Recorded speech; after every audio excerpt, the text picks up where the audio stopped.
Hello friend, আজ আমরা explain করব 100,000 ইয়ার অফ কিউআই রিফিনিং এপিসোড 141। যেরকম আমরা আগের এপিসোডে দেখেছি, তিউনিয়ান তার ডিমন অ্যানসেস্টার ব্লাড লাইনকে ইনহেরিট করে অনেক শক্তিশালী হয়ে গিয়েছিল।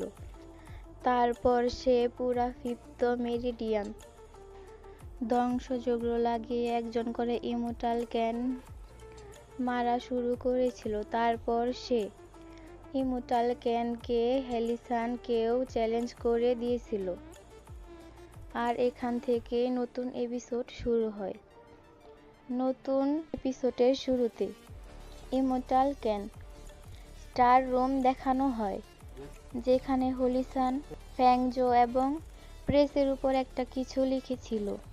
তখনই তার সাথে থাকা মিস ফ্লোটিং ওখানে বলে, ফ্যাংজো ওই ছেলে কি আনসিং ডিমন অ্যানসেস্টার হয়ে গেছে, যেখানে কোনো না কোনো দিক দিয়ে আমরা হাত আছে।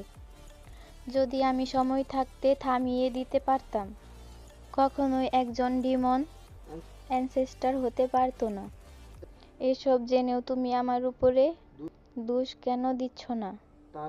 তারপর আমরা দেখি ফ্যাংজো মিস ফ্লোটিং কে বলে, এসব তুমি নিজের ইচ্ছাই তো করনি, এটা আমাদের কপালে লেখা ছিল আর হয়ে গেছে। পরের বার মিস ফ্লোটিং একটু রাগের সাথে বলে, তাও আমি ওই ডিমন অ্যানসেস্টার এর সাথে ফাইটও করিনি।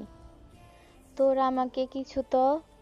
আমাকে বলার দরকার বুঝলাম কি? তোমার অর্ডার ছিল ওই ডিমন মাস্টার ইয়াওলাওকে শেষ করার, আমি তাকে মারতে পারিনি, যাতে ফ্যাংজো প্রথমবারের মতো বলে, কেননা ইয়াওলাওকে ওই ডিমন অ্যানসেস্টার এই সাধারণ কাজ নয়। আর বাকি কথা আমি যা লুকিয়েছি এই কথাও তুমি জানো খুব ভালো করে। কিয়ান সিন কখনো আমাদের অনেক ভালো বন্ধু ছিল, যে কিনা আগে থেকে অনেক শক্তিশালী ছিল, আর এখন তো তার ডিমন অ্যানসেস্টার ব্লাডও ইনহেরিট করে ফেলেছে। এখন তাকে হারানো অনেকটা কষ্টকর, কেননা আমার শক্তিও তোমার থেকে একটু বেশি। আমি ভাবছি তাকে হারিয়ে ফেলব, এটা আমার জন্যেও অনেক বেশি কষ্টকর। কিন্তু আমি চিন্তা করি না, কেননা আপনি আমার সাথে আছেন। আমি ঠিক বলেছি তো মাস্টার? ফ্যাংজোর এই কথা শুনে মিস ফ্লোটিং বলে, আমি থাকতে তোমার কিছুই হবে না, আমি তোমাকে কিছুই হতে দেব না। মিস ফ্লোটিং এর এই কথা শুনে ফ্যাংজো অনেক খুশি হয়ে যায়। আর মিস ফ্লোটিং বলে, তুমি একজন আছো যার আমি কেয়ার করি। ফ্যাংজোকে চোখ মেরে বলে, তোমার এই টিচার তোমার কিছুই হতে দিবে না, তুমি নির্ভয়ে থাকো। তারপর মিস ফ্লোটিং চলে যেতে থাকে, কিন্তু আবার দাঁড়িয়ে যায়, বলে, তুমি আমার কাছ থেকে কিছু লুকাচ্ছ না তো? পরের বার আমরাও দেখি ফ্যাংজো একটু নড়ে চড়ে বলে, মাস্টার, আমি আপনার কাছ থেকে কিছুই লুকাচ্ছি না। আর আপনার কাছ থেকে কি বা লুকাবো? যা শুনে মিস ফ্লোটিং হালকা মুচকি হাসি দেয়। হঠাৎ করে মিস ফ্লোটিং বলে, কার এত সাহস এখানে আসার? ফ্যাংজো বলে, এগুলা কিছু ইঁদুর, যারা মনে করে আমাদের ট্রেজার রুমের উপরে হামলা করেছে।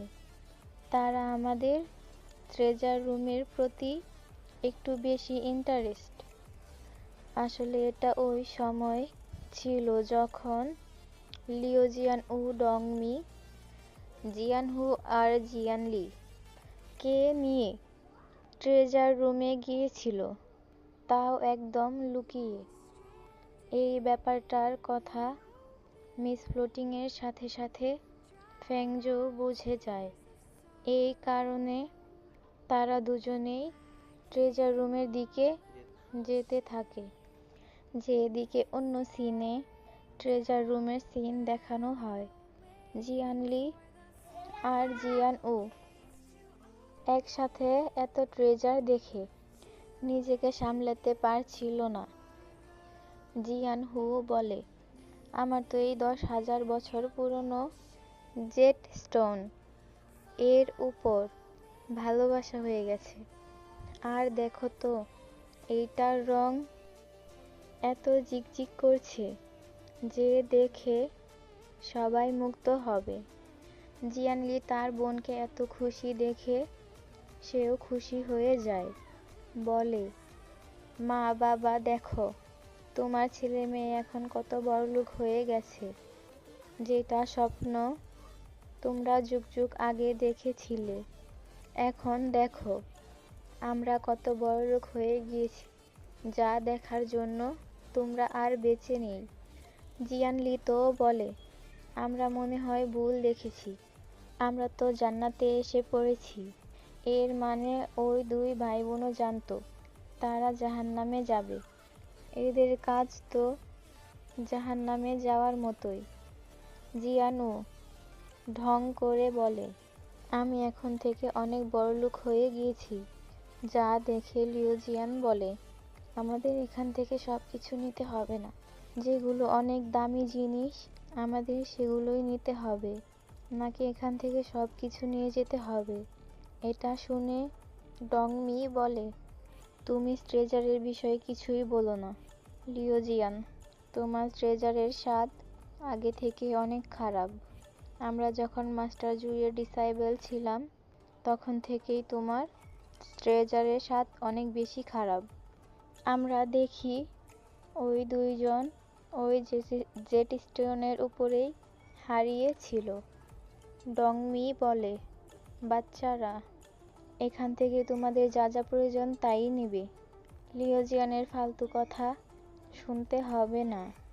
যা দেখে লিউজিয়ান বলে, তোমাদের মাস্টার হিসেবে একটু ইজ্জত পাওয়া তো আশাই করতে পারি। তোমাদের মাস্টার ভেবে একটু ইজ্জত তো দিয়ে দাও। তখনই ডংমির চোখ মাস্টার জুইয়ের ছবির উপরে পড়ে। সে তাড়াতাড়ি করে সেই ছবিটি তার কাছে আনে। বলে, এটা তো আমাদের মাস্টার জুইয়ের ছবি, যে কিনা জুইয়ান, গড অফ ডেথ। জিয়ানলি বলে, তুমি একদম ঠিক বলেছ, এই ছবিটা অনেক পুরাতন লাগছে। কিন্তু মাস্টার জুইয়ের ছবি এখানে কি করছে? তারা ছবির ব্যাপারে এইগুলো ভাবছিলই। তখনই সেইখানে হলিসান ও মিস ফ্লোটিং সেখানে উপস্থিত হয়। হলিসান বলে, তোমাদের এখান থেকে যা যা প্রয়োজন তাই নিতে পারো, কিন্তু ওই ছবিটা রেখে দাও। ওই ছবিটার কিছু করো না। এই সিক্রেট চেম্বারে আমার সবচেয়ে পছন্দের জিনিস ওই ছবিটা। তখনই মিস ফ্লোটিং এগিয়ে এসে বলে, এই ছোট ইঁদুরের দল, আমি তোমাদের খুঁজে পেয়েছি। এখন তোমাদের বিড়ালের মতো শিকার করব। জিয়ান-উ হলিসানকে দেখেই একটু ভয় পেয়ে যায়, কেননা সে তাকে চিনত। ডংমি জিজ্ঞেস করে, এই ছবিটার সাথে তোমার কি কানেকশন রয়েছে? তুমি মাস্টার জুকে কিভাবে চিনো? কিন্তু আমি তো কখনো তার মুখ থেকে তোমার নামও শুনিনি। তোমাকে একবারও তিয়ানলিয়ান সেট এ দেখিনি। ডংমির এই কথা শুনে হলিসান ফ্যাংজো অনেক বেশি ইমোশনাল হয়ে যায়। একটু দুঃখী হয়ে বলে, সে আমার জন্য অনেক বেশি স্পেশাল ছিল। ফ্যাংজোর এই কথা শুনে লিউজিয়ান তাকে প্রশ্ন করে বলে, তোমার কথার মানে কি ফ্যাংজো? ফ্যাংজো বলে, এই কথাটা শুনে তোমাদের অনেক খারাপ লাগবে, কিন্তু চলো তোমাদেরকে বলে দেই, আমি হলাম হলিসান, দ্য কিং অফ তিয়ানলিয়ান সেক্ট। এটা শুনে ডংমি তার উপর হামলা করে দেয়, কেননা তার এটা শুনে রাগ হয়ে গিয়েছিল। কারণ তিয়ানলিয়ান সেটের একটাই কিং ছিল, সেটা হলো ancestor Zu, god of hell. ডংমি হঠাৎ করে ফ্যাংজো এর উপর হামলা করে দেয়, কিন্তু মিস ফ্লোটিং এগিয়ে এসে খুব সহজেই তার আক্রমণকে আটকিয়ে দেয় আর অপমান করে বলে, এই বুড়া লোক, তোমার এখানে এভাবে রাগ করা যাবে না। তোমার এই রাগই তোমাকে আরো বুড়া করে দিবে। ডংমি তখনই অন্য হাতে একটা পাঞ্চ করে, যেটা কিনা অনেক শক্তিশালী ছিল, কিন্তু মিস ফ্লোটিং সেটাকে খুব সহজেই আটকিয়ে দেয়।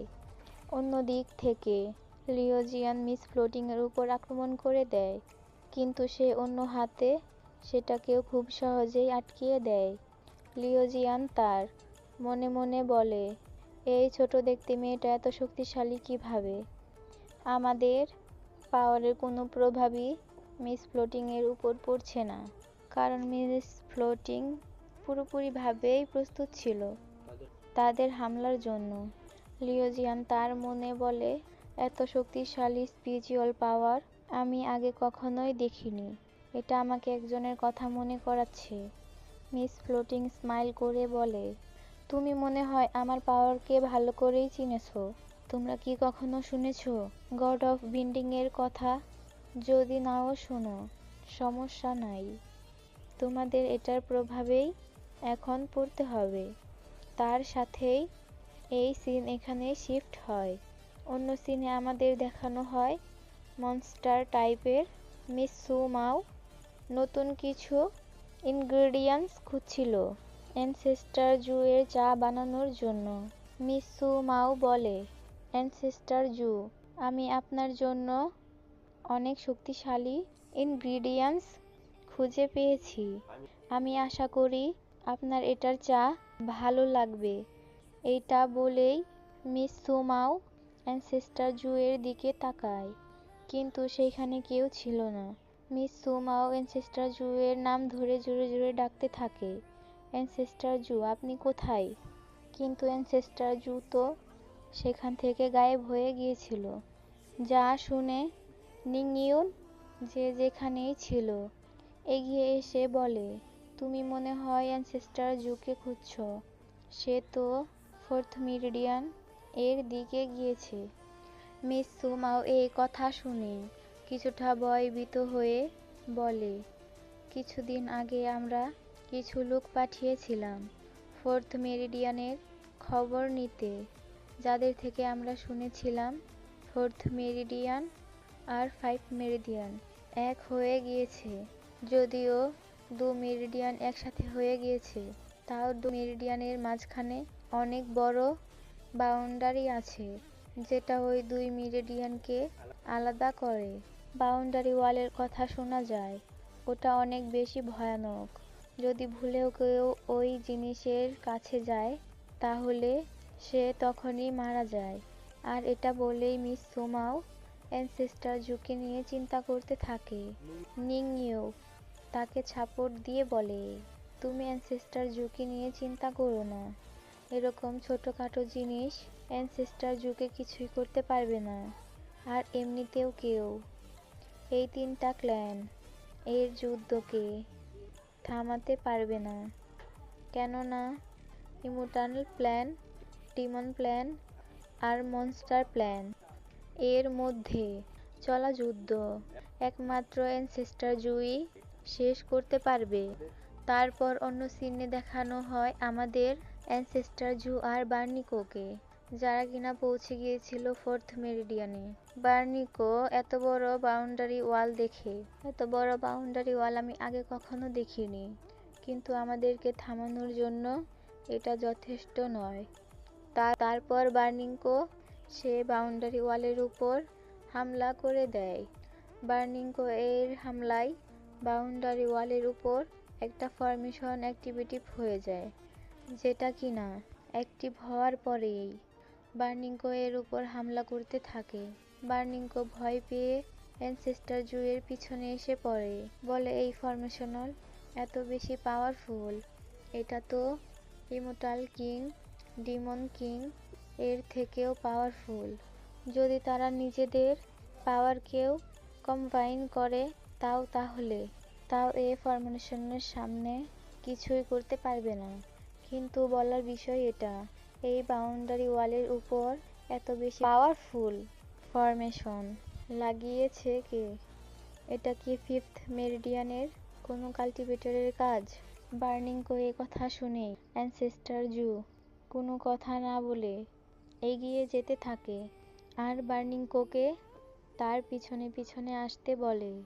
অ্যানসেস্টর জু যখন তার এক পা বাড়ায় তখন তার থেকে এত বেশি শক্তিশালী ডিভাইন অরা রিলিজ হয় যেটা কিনা ওই ফরমেশনকে এক ঝটকায় চুরমার করে দেয়।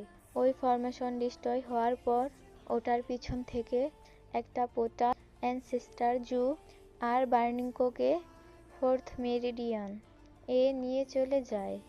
বার্নিংকো ফোর্থ মেরিডিয়ানের অবস্থা দেখে বলে, এখানে কি কেউ ভাঙচুর করেছে? বাকি সব মেরিডিয়ানের থেকে এইটা দেখতে অনেক ভাঙচুর মনে হচ্ছে। আমরাও দেখি ফোর্থ মেরিডিয়ানের অবস্থা অনেক খারাপ ছিল। ফোর্থ মেরিডিয়ানকে এত বেশি খারাপ দেখে অ্যানসেস্টর জু বলে, এখানে একটা ডার্ক করা ছড়িয়ে আছে যেটা আমাকেও ইনফেক্টেড করার চেষ্টা করছে। আর এইটা বলে অ্যানসেস্টর জু তার আঙুলকে উপরে উঠায় যা আস্তে আস্তে কালো হয়ে পড়ছিল, কেননা ওই ডার্ক করা অ্যানসেস্টর জুকেও ইনফেক্টেড করার চেষ্টা করছিল। আর অ্যানসেস্টর জু এর ডার্ক করাকে খুব ভালো করে দেখছিল, যেটা দেখে অ্যানসেস্টর জু এর মাথায় কিছু ক্লিক হয়। সে বলে, এটাই তো মনে হয় সেই জিনিস যার বিষয়ে শোনা যায় এটা অনেক বেশি ভয়ানক। এইটা বলে অ্যানসেস্টর জু তার ডিভাইন অরাকে রিলিজ করে। তার ডিভাইন অরার তার স্পর্শে আসার পর ওই ডার্ক অরা পুরোপুরিভাবে শেষ হয়ে গিয়েছিল। অ্যানসেস্টর জু এর সাথে ধাক্কা লেগে নষ্ট হয়ে যায়।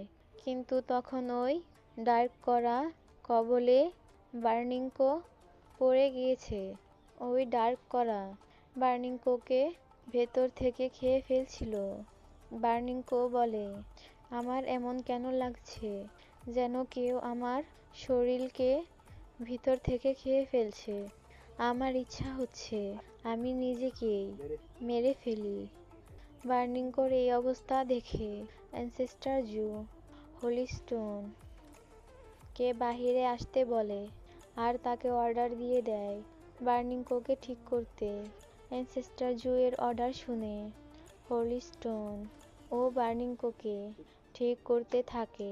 কিছুক্ষণের মধ্যেই বার্নিংকো ঠিক হতে থাকে আর ঠিক হয়ে হোলি স্টোনকে বলে, তুমি তো অনেক অসাধারণ, ধন্যবাদ তোমাকে আমাকে ঠিক করার জন্য। এইটা শুনে হোলি স্টোন হালকা মুচকি হাসি দিয়ে অ্যানসেস্টর জু এর ভিতরে চলে যায়। সে জুড়ে জুড়ে বলে, আমি ঠিক হয়ে গিয়েছি।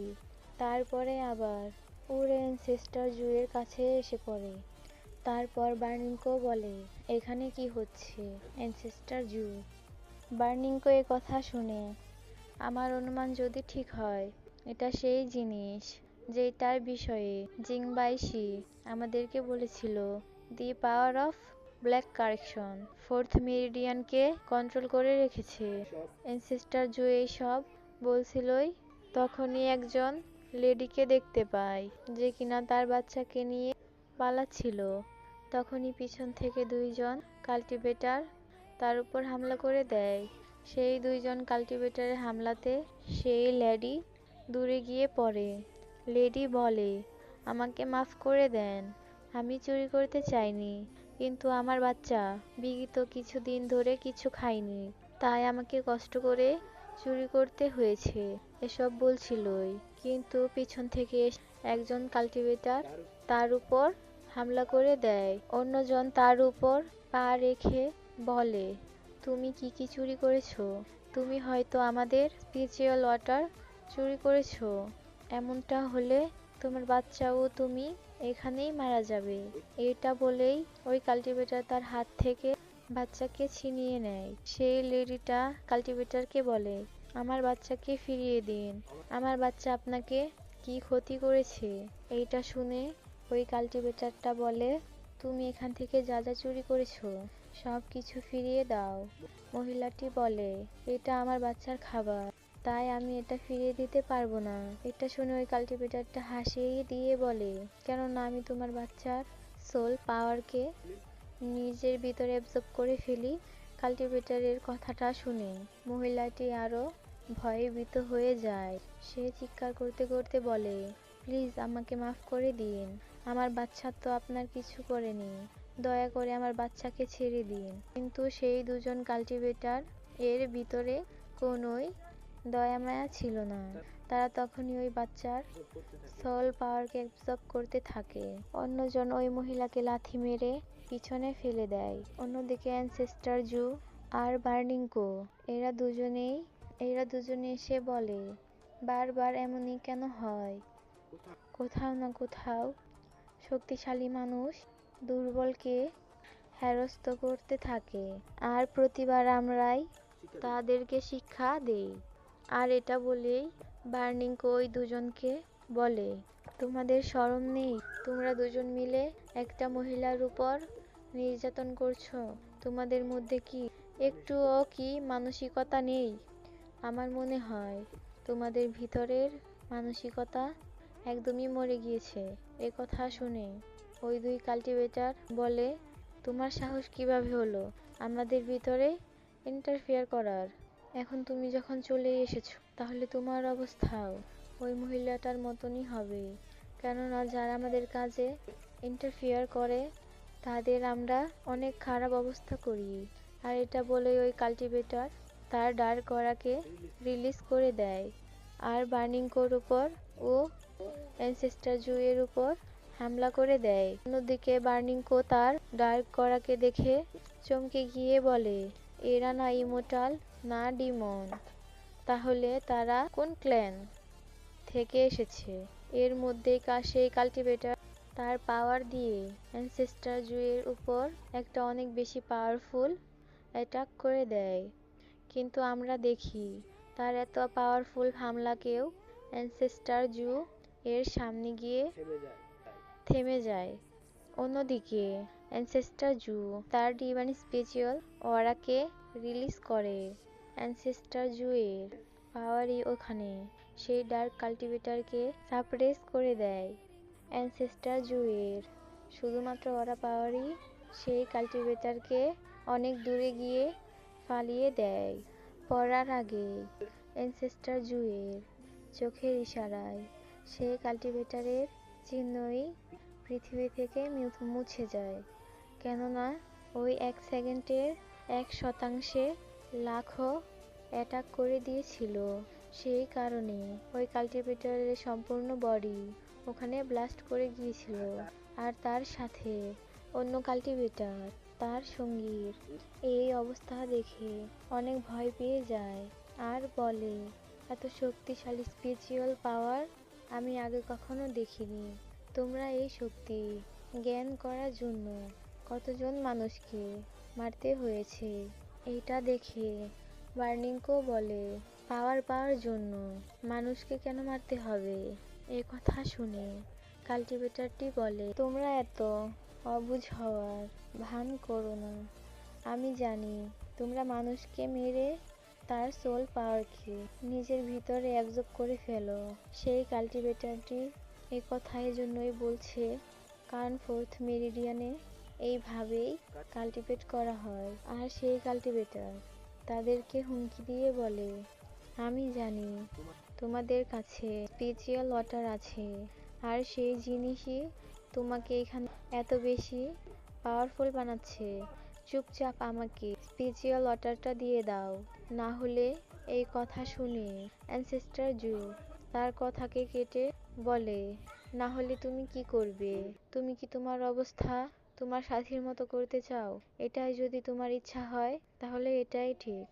অ্যানসেস্টর জু এর এই কথা শুনে কাল্টিভেটরটি অনেক বেশি ভয় পেয়ে যায়, কিন্তু সেখানে কিছু করবেই তার আগেই সে তার হাত থেকে বাচ্চাটিকে নিচে ফেলে দেয়, কিন্তু সে বাচ্চাটি একটা মনস্টারের রূপ নিয়ে তার উপর হামলা করে দেয়।